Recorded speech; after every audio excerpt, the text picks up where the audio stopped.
It's just moments that sometimes you're looking at stuff, and somebody said recently, like, if you've got a fact that doesn't fit with everything, then there's something you need to go back and examine your theory because something's not right. And this is the problem I have with the Epstein with Virginia Jeffrey. Like, I can go into the whole of this, deep state and all that kind of stuff there. But the problem is, once you start to look at Virginia Jeffries, who's the woman who said that she had, a tussle with Prince Andrew when he was underage, and Prince Andrew's a pretty yucky sort of person, but the problem becomes down to that at the end of the day, she turns around before she's about to pass away, not a couple of months before, I think it was, and says she's been hit by a bus and she's got days to live, and that turns out to be complete nonsense, and everybody seems to have forgotten about that. And what's interesting about that, when I say everybody, I mean is everybody. It's not being mentioned by the Democrats, it's not being mentioned by the Republicans, there's all these influencers, but nobody is actually talking about there's a credibility issue here. And then when we turn around and we look at the Harvey Weinstein stuff, and again, I'm not, this video is not about defending people, it's just like going, something's not right here, because again, Harvey Weinstein, terrible person, horrible person, he misused his position, no doubt about that, but when it came down to the actual allegations of rape by some of the witnesses, the police, and this, you can't make this stuff up, but he had testicle issues, so he's got no balls, and their descriptions of his tackle gear doesn't match with what he's actually got, so that's two credibility issues. Then we get into the issue of Diddy, and again, not a very nice person, and into some, like hit partners, into some freaky stuff, which I don't actually have a problem with. But when he goes to the whole thing, he's acquitted, because so that's now, and of course we could say Johnny Depp. So that's 4 cases where much accusations have been accused to the point that we're almost accepting to the point, we just accept people by, but we're not actually examining physical hard evidence, which is my second what the F moment.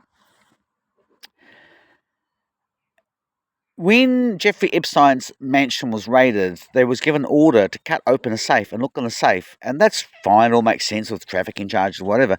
What doesn't make sense was they weren't given any warrant to take out the content that they found in the safe. Like, why would you go to all of that trouble? And then when they did open it up, guess what? There were hard drives, there were CDs, stuff that could actually be physical, hard evidence that actually goes beyond what we have right now is all smoke, no fire.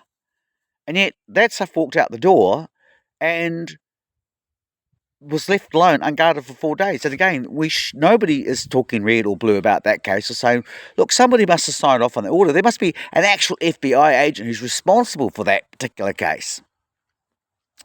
Similar situation, just to give you a breakthrough of, like, they have an inquiry, what, that doesn't mean anything. I was going to be threatened to sue once by by Richard V. Allen's National Security Advisor, Richard V. Allen. So Ronald Reagan's National Security Advisor, Richard V. Allen, was going to sue me. And during the situation, he said, I had nothing to do with Iran-Contra affair. I was cleared by a congressional hearing and Senate hearing.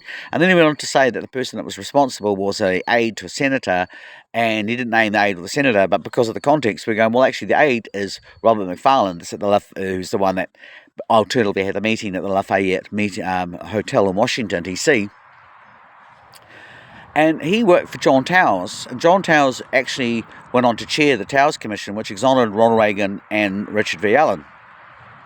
So you're like, whoa, that kind of means that anything that come out of the Ronald Reagan Commission is worthless, because basically, according to Richard V. Allen's legal memorandum to me, actually Towers is the guy that instigated all this stuff. Because again, maybe I missed this bit out, was the aide carried out the initial meeting, but ultimately at the request of the Senator John Towers. So, and also another circumstance, I remember I interviewed Bill Buford once. And now Bill Buford worked for the Bureau of Alcohol, Tobacco and Firearms. From my interview, I met a very nice guy, very straight up, just about to lose him on the phone. And I turned around and said, oh, wait a minute, was the second shot that hit you was a head shot, which is, classically, if you're trying to take someone out, you go body mass and then head. That's an actual differentiation from just a random getting hit in a firefight. And that totally changed his demeanour towards me, and we started talking properly.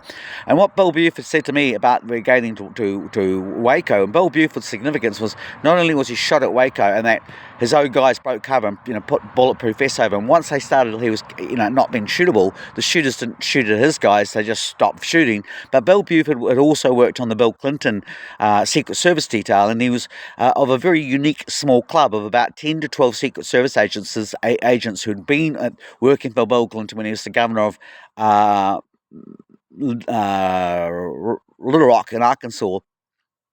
and they all died under very significant circumstances. They were one of about 100 people that died who were sort of 1 degree or less, 2 degrees less separation to the Clinton administration. I wrote a story on it once called, I think it was called 99 Flies Flying to a Whitewashed Wall. But what Bill Buford turned around and said was that, unless I can't say what happened at Waco, I've got my theories. I was only there for 5 minutes and I got taken out in the firefight. But the reality is, only we're going to find out that the people get to ask us questions. They're not going to be able to answer this question, so I just have to butter my mouth and keep my mouth shut. That's a very frank remark to be made from a senior Bureau of Alcohol, Tobacco and Firearms driver. And again, if you look at, I think it's Waco, there's a very good documentary. Unfortunately, I can't remember the name off the top of my head, but the documentary kind of covers into the undercover agent and how he broke cover to say, look, hey, well, we've got all these cameras and it's an ambush, like they're waiting for you to happen. And they show excerpts of an inquiry, and again, he's calling out his bosses, and they look incredibly guilty. But what you turn around and start to see as you follow the different administrations that come in and out is that those senior officers got fired, reinstated. Ultimately, at the end of the different committees that occurred had this each time there were different committees or processes, but the ability within the system for powerful influentials to basically limit the damage or extenuate it was massive. And again, we're seeing this again through the whole both the Obama administration and the Trump administration. My point about the Democrats calling out Trump and saying, "Oh, we got the evidence" and stuff like that, is that, well, they had plenty of opportunities to do that, disclose that information themselves when they're in power, and they didn't do it. And likewise, of course, the other situation is that now Donald Trump is giving limited immune prosecution to Ghislaine Maxwell. And that's a blatant conflict of interest, but that's the various methodologies by which you can actually limit what the people get to say, and again, get to see. And again, we're seeing cases where people like this, we're going to release the jury trials of a Supreme Court, and the Supreme Court won't do it, the grand jury won't do it. And they're going to say, oh, look, we tried, but they won't let us do it. Well, again, very rare to release a grand jury, but those actually are not the Epstein file, but that's the misdirection.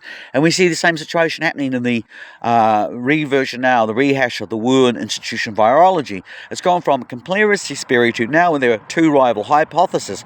That's nonsense. There's the theory that this was linked to bats gets completely battered, ironically, gets battered out because we find that the original sources of all of that was actually journalists reporting on people that had a direct conflict of interest. There has never been any actual evidence, nil, compared to the fact that this potentially came from a laboratory. In fact, that's the only really viable theory. The other one is just ridiculous. The other one is, however, a theory because the Chinese won't offer up the gene sequencing, which seems a bit odd to me, because the reality, and again, one of those what the fuck moments, is that when we really look at it, what we've got going on is that we've got definitely this Wuhan Institution virology carrying out work on gain function to make viruses more lethal to human beings, which that's what we should all be talking about, but we're not talking about it.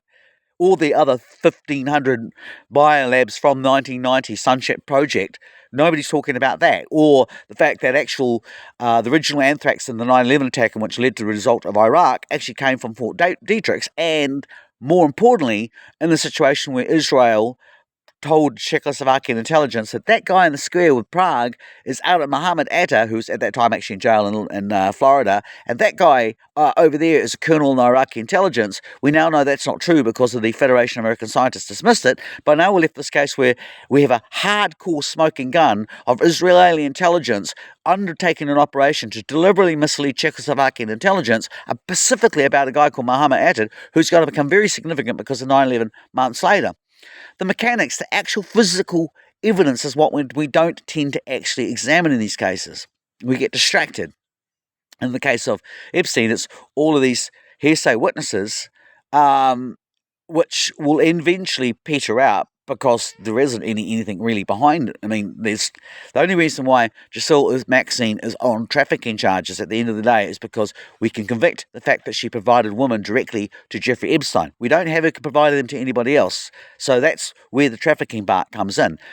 Not say that there isn't, but the point is, it's going to be very hard to work out when the hard drives and the CDs, which is kind of the thing we should have been concentrating on. Again, with these things like behind organisations like NSO, Black Cube, not Pegasus, Cobweb Technology, all these private organisations that are actually intricately involved in not just America's intelligence system, but ours.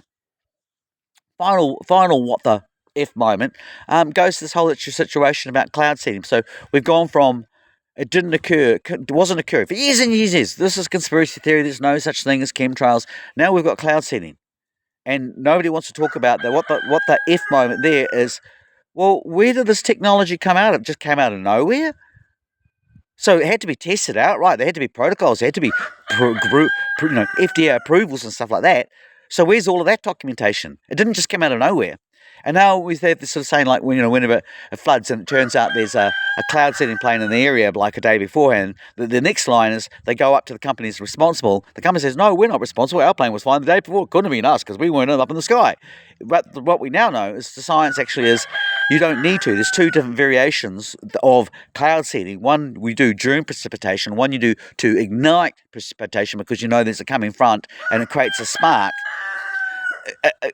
And all of this is now been provable, and we're not having wait a minute, what's the hell's going on? And meanwhile, off the coast of New Zealand between Australia, we actually have ocean fertilisation, which is the same thing as cloud seeding, extremely provable. We know that one of the signs of it that could cause is algae bloom, as well the fire retardants used in Kangaroo Island, which is considered to be possibly one of the most likely source of the algae bloom, along with the fact that the fire itself can create this. But the key thing is that depends, because it's about the iron content that's going to create that initiation. And the question is, does the soil in Kangaroo Island have significant iron content to make that a viable thing of trees actually being burnt off? And it's what has been burnt is the factor. But we do know they were spraying fire retardant in that area, and we do know that this actually can cause algae bloom. So again, the science has now moved on.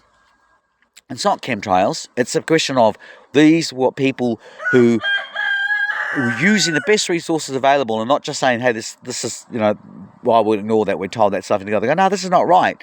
And history's caught up with them, and now more increasingly demonstrates that they're actually correct. But instead of, again, with the situation with, the Trump situation, he's offering to, ban geoengineering. Oh, look, that doesn't mean anything. It doesn't get to the issue of, well, wait a minute, where do these planes that are flying around come from? And where did the technology to do that, where was it developed? And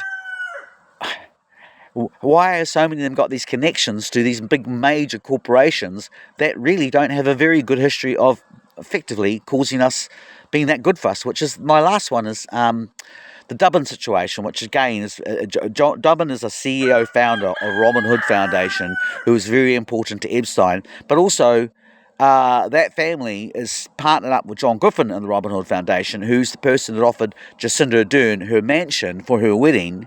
And it comes to the question of, well, okay, Jacinda, we know you're working in a soup kitchen. They've always gone on about, isn't it great? She was so kind. She worked in a soup kitchen in New York. Look, there's Oprah Winfrey, her good friend of Diddy, and Harvey Weinstein and Epstein, saying that she's a beautiful, kind person. Read a kind book about a kind of power. What's the name of the soup kitchen? Was it the Robin Hood Foundation? And in which case, we've got a what the F moment. But again, neither the left nor the right want to talk about it. And again, like the Atlas network in New Zealand, Labour never wanted to talk about the Atlas network until after they got a power. Now they're kind of vaguely talking about even though they're sort of, oh no, that's the Murray Party stuff. Oh no, there's no Atlas network. Don't worry about all these mining companies moving. And don't talk about the fact, final what the F moment. They found a continent. New Zealand sits on a continent called Zealander, and it became official in 2018. No one's having a discussion, either left or right, about what that means to the mineral content and economic power resources and all these things that Shane Jones are doing, which are super significant to our economy. While at the same time, anyway, those are my little what the F moments I just wanted to share with you, because it's just these things come up, and it seems to me that when the smoking gun does come up, neither the left nor right actually are that keen to talk about it. They want to talk about theoreticals. They want to talk about, this woman said, that person said this or did this. In the papers, this might be, they're in the files. Great, they're in the files, but in what context? As I said, finally ending up, I would like to know how in the hell an order was written up to go into, and by the way, that mansion's now, another what the F moment, is now run by Goldman Sachs, owned by Goldman Sachs executive. And Goldman Sachs again has a link to Howard Lutnick, who is fundraiser for Clinton administration, but now is in the Secretary of Commerce for Donald Trump, along with Steve Bennett. Again, nobody in the left is talking about the connections to these guys to have to Soros and Rockefeller, or the Trump Tower and the Chicago RICO movement, which again, the Chicago RICO movement, when you look at the property and real estate of those connections to the Democrats, it gets up some very interesting results. This is the money trail. I guess the key, what I'm trying to say at the end of the day, is all these things are giving you actual solid breadcrumbs, the money trail that can't be refuted. Everything else that we're looking at is smoke and mirrors and distraction.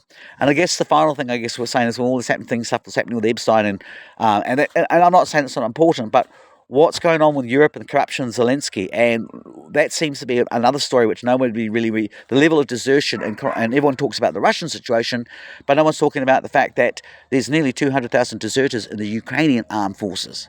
And that, do your population comparison, 37 million versus 143 million, that's all you need to know. What the F?